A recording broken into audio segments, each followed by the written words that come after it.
maybe let's like speak a little bit on, players who are still with their teams coming back this year in this season, who didn't have to worry about, movement or anything like that. Are there any, top players in your opinion who are, still with the same club coming into this season that, American audiences should try to get acquainted with early in the season here? I don't know if you guys have heard of a player. She's not that one. Sam Kerr. I don't know Oh, if yeah, ring any bells. yeah. Yeah. You might have heard of her. You might remember her. Yeah, I think that's one of the ones. I think one of the huge, I think, staple type of players or profile was already pretty elevated, I think, when she made the move, right, to Chelsea and Mm-hmm. in Women's Super League, and she had already sort of, racked up golden boots and scoring titles, both in United States with NWSL and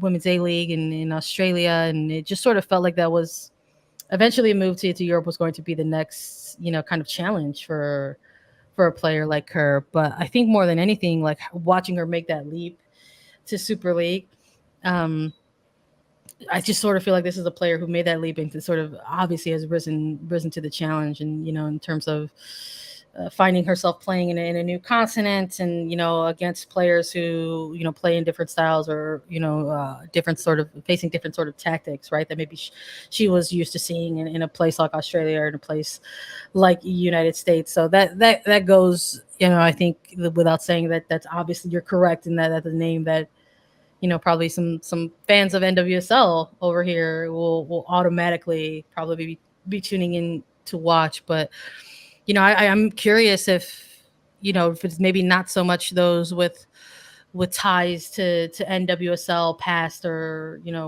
or semi present, but maybe players who have perhaps you know kind of made their names in Women's Super League.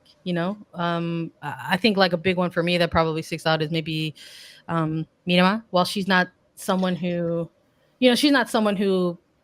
maybe there wasn't a lot of waves around her changing teams, but I think there was still like a lot of excitement, or a lot of attention. We'll say that's a better word. A lot of attention about what was going to happen with that player in particular when it comes to a team like Arsenal.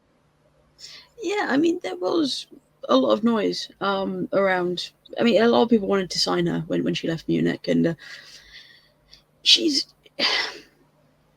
Arsenal are undergoing a bit of a personality shift with Jonas Edeval, their coach. He asked them to play in a very different style than they were used to under Joe Montemurro. So round about the first FA Cup final last season, because we had to because of the pandemic. Mm-hmm. So as we were hitting winter of last season, Arsenal suddenly just looked an absolute mess.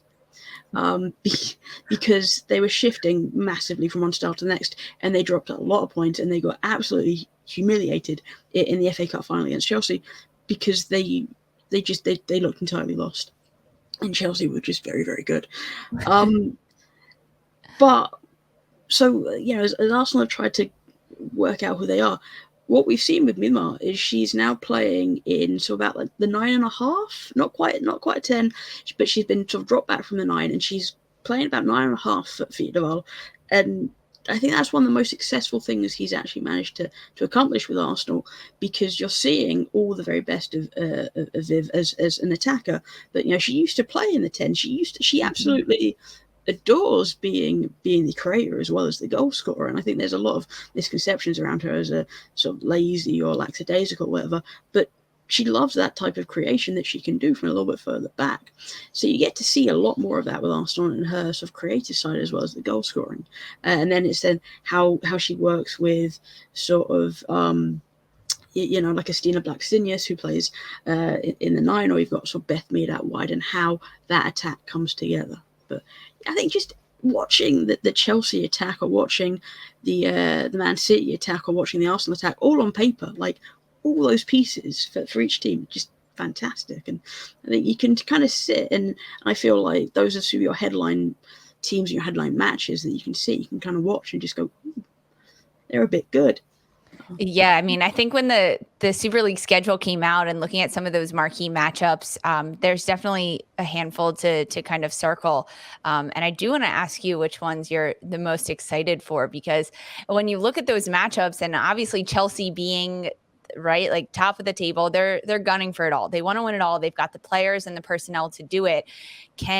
Is there a team in the Super League right now, as your like preview prediction, that could challenge Chelsea and could potentially take them down? Because we talked about some of the acquisitions and some of the changes that have been made, some teams strengthening up a little bit.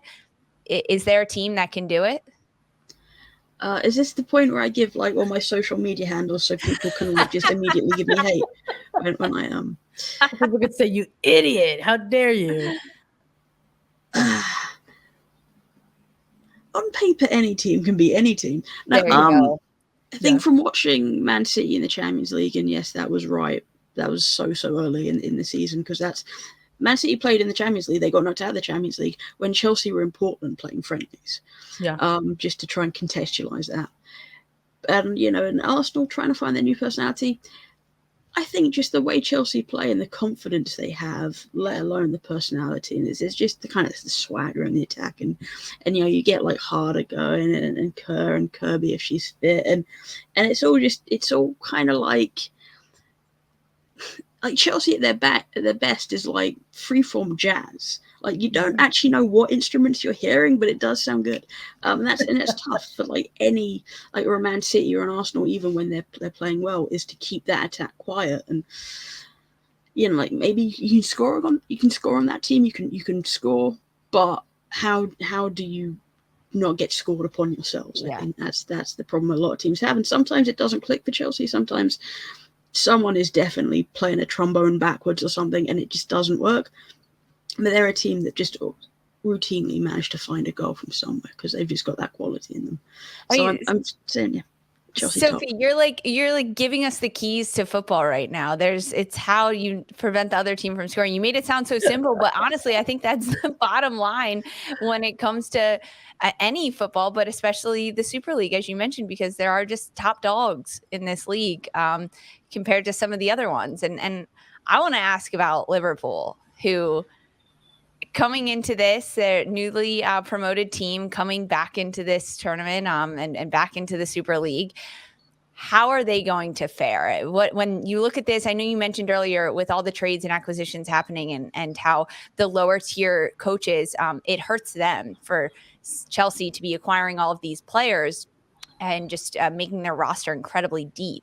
When you look at a team like Liverpool, who's newly promoted back into the Super League, what kind of challenges does that pose for them? Like as a team that's now back in this since 2020, what are the biggest challenges they face besides perhaps their schedule markup, 2 matches against Chelsea? I think it's interesting because what Matt Beard, who NWSL fans might remember from his time at Boston, what Matt Beard did when he kind of took over last season was he built a team that could not just win the championship as they did, and they had this incredible run last season where they finished so far ahead of everyone else because even in those games where they weren't great, they were still finding the goals to win. He built a team that could then compete in WSL. So they haven't actually made many signings themselves this offseason. I think I want to say it's Emma Koivisto, Shanice van der Sanden, and Gilly Flaherty. And Flaherty played under Beard at West Ham. Van der Sanden has played for Liverpool before. Koivisto has just been fantastic when she's played for Brighton in this league. So they haven't done much, but they've tried to just kind of analyze where they need that bit of strength because they've said they were very good last season. But it's every season, the gap between the second and the first tiers gets bigger and bigger. And I don't want to say that any of the players were complacent last year. I think you always play your best, but it can be a little bit of a shock of, oh, okay, wow, okay, this is, Chelsea, yeah. Oh, they're all international. Yeah, okay, it's going to take a second. So I think it's just any team coming up, it's the acclimation can sometimes take a little bit longer than they're expecting as well.